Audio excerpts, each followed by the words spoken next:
Hi, thanks for tuning in today. If you watched my video yesterday, you knew this was coming. This is the review that I'm going to do on the Zondervan Encyclopedia of the Bible. This is not the older one. This is the newer one that they put out. Unfortunately, as one viewer brought to my attention, it is extremely difficult to get a physical copy of this. So if you'd like a physical copy of it and you happen to run across it, you better snag it up if you want it. But I told that viewer in the comment section that I would try to get some images of this Bible encyclopedia so they could kind of get a good idea what's in it. And just straight out of the discussion here, I just want to tell you I really like this set. It's very well done. It's beautiful.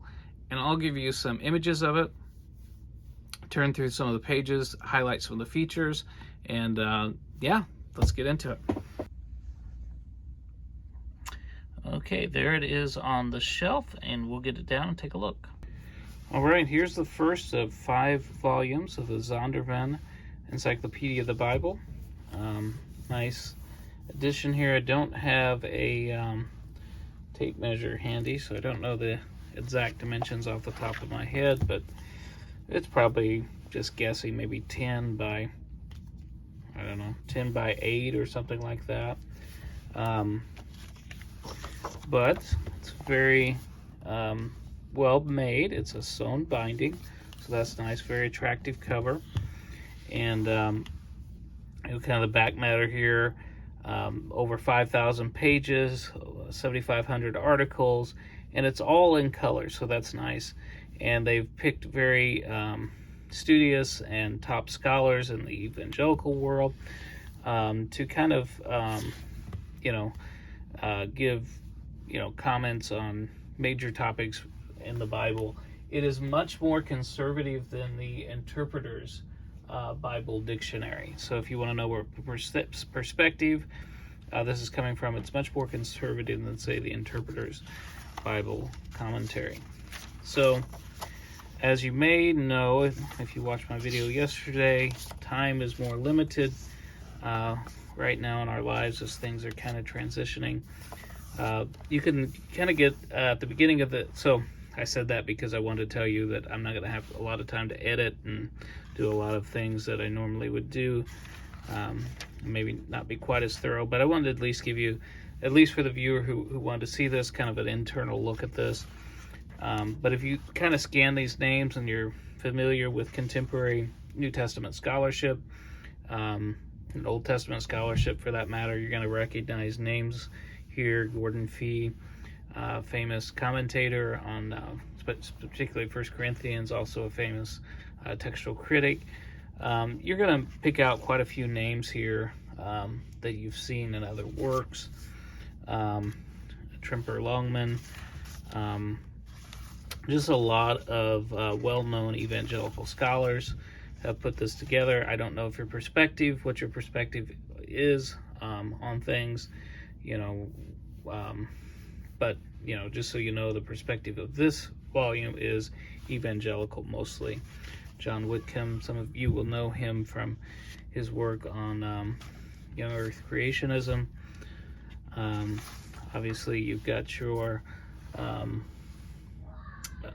you can hear possibly my son up there making a growling noise. They like to do that sort of stuff when I am making a video. And then you get right into it. Paper is pretty thin, but the ghosting is not terrible. Nice color pictures.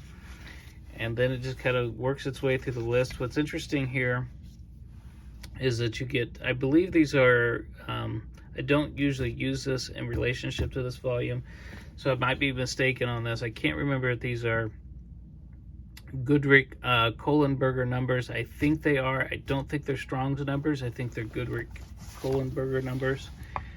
I don't think it says right here. Not 100% sure. Like I said, I don't use that feature of this volume very often, so I can't remember if that's Strong's numbers or Goodrich Kohlenberger. I wonder if it says at the beginning of this somewhere.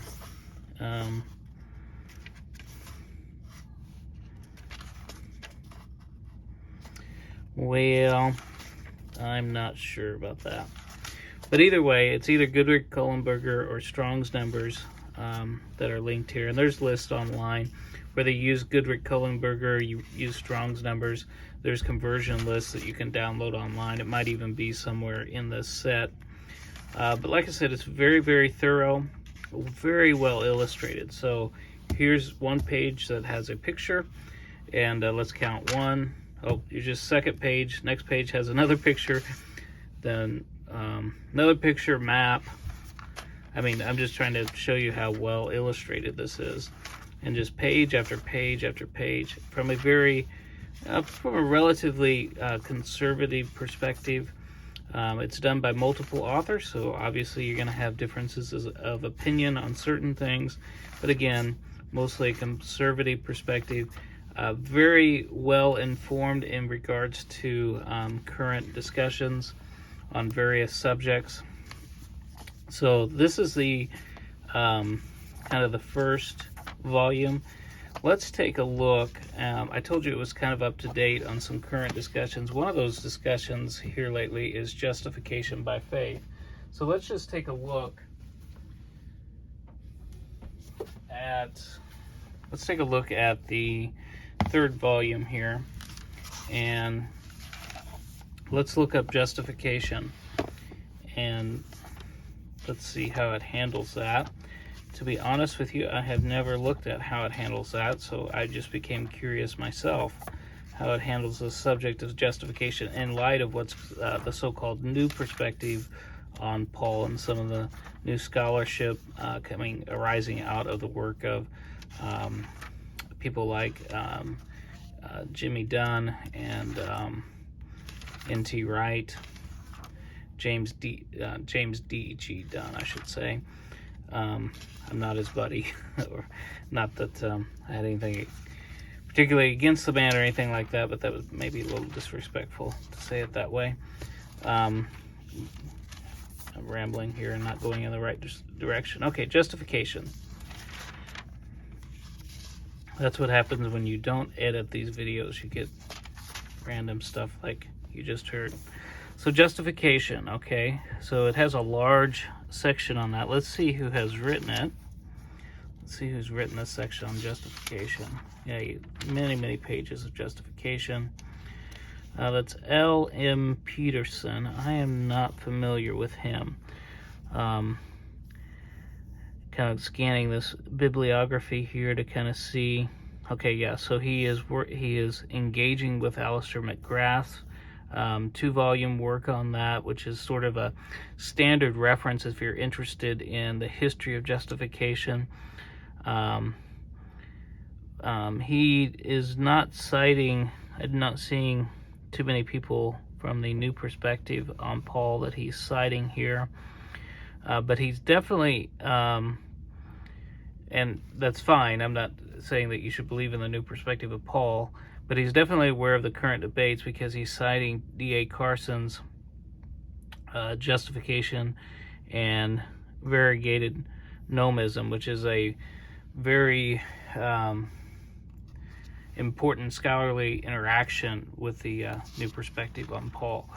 So yeah, so again, it's up to date with the various discussions, and just judging from the bibliography, not having read this complete article, my guess is he's going to go in the more conservative direction on some of those things. Conservative being more of the Reformation era ideas on that. But again, I'd have to read the full treatment. Just I thought that would be interesting to look at. So it's up to date. It's current with the debates that are going on right now in New Testament scholarship, and very well illustrated, very beautifully done, well built, sewn binding, very nice volume. So if you can find them and you need a good Bible encyclopedia, I think this would be a great set to have. So yeah, that's my review. Like I said, I told a viewer that I would give them some information on these volumes and some images on the inside, and so there you go.